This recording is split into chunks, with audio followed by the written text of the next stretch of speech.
Job Kapitulo 33. Pinagsabihan ni Elihu si Job. At ngayon, Job, makinig ka sa aking sasabihin, at mga salita ko'y bigyan mo ng pansin. Sasabihin ko na ang laman ng aking isipan. Lahat ng ilalahad ko ay pawang katapatan. Lahat ng ihahayag ay pawang katotohanan. Ang Espiritu ng Diyos ang gumawa sa akin. Buhay na taglay ko ay sa makapangyarihang Diyos ng galing. Kung kaya mo'y sagutin mo itong aking sasabihin. Ang iyong mga katuwiran ay ihanda mo na rin. Ikaw at ako'y iisa sa harap ng Diyos natin. Parehong sa putik tayo ng galing. Kaya sa aki wala kang dapat alalahanin.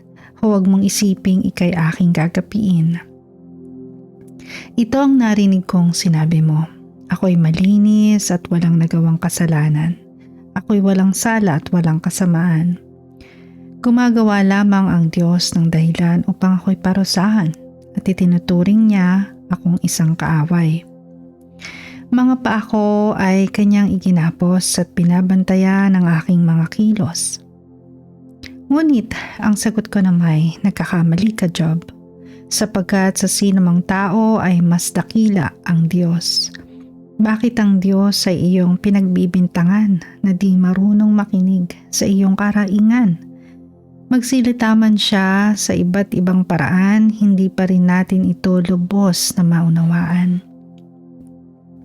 Nagsasalita siya sa panaginip at pangitain.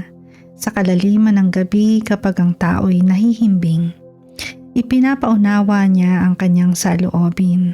Nagbibigay ng babala sa kanilang pangitain. Nagsasalita ang Diyos upang sila ay pigilan sa paggawa ng masama at sa kapalaluan. Hindi nais ng Diyos na sila'y mamatay, kaya sila'y iniligtas niya mula sa hukay. Pinadadalhan niya ang tao ng iba't ibang sakit, upang sa pamamagitan ng kirot ang tao'y maituwid. Ang taong may sakit ay walang panlasa. Masarap man ang pagkain, wala pa ring gana. Nauubos ang kanyang laman, natitira'y butot balat na lamang. At parang handang-handa nang pumunta sa daigdig ng mga patay. O baka siya'y tulungan ng isa sa libong mga anghel na nagpapaalala sa tao ng kanyang mga tungkulin. Maaaring itong anghel na puspos ng kahabagan ay magsabi ng ganito. Siya ay pawalan, hindi siya dapat humantong sa libingan. Narito ang bayad para sa kanyang kalayaan.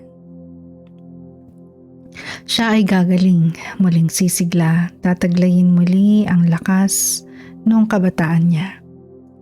Mananalangin siya sa Diyos at siya ay papakinggan. Ang pagsamba niya ay mapupuno ng kasiyahan. Muli siyang ilalagay ng Diyos sa mabuting katayuan. Sasabihin niya sa madla, sa Diyos ako'y nagkasala. Walang matuwid na nagawa, subalit pinatawad niya. Hindi niya itinulot na ako'y mamatay. Magpahanggang ngayon ako'y nabubuhay. Hindi lang minsan na ito'y ginawa ng Diyos, na iligtas ang tao sa kanyang pagkakalugmok, na ang buhay nito'y punuin ng lugod. Job, tumahimik ka at makinig ng mabuti. Pakinggan mo, tunawain itong aking sinasabi. Kung mayroon ka namang nais sabihin, huwag mag-atubilit, papakinggan ko rin.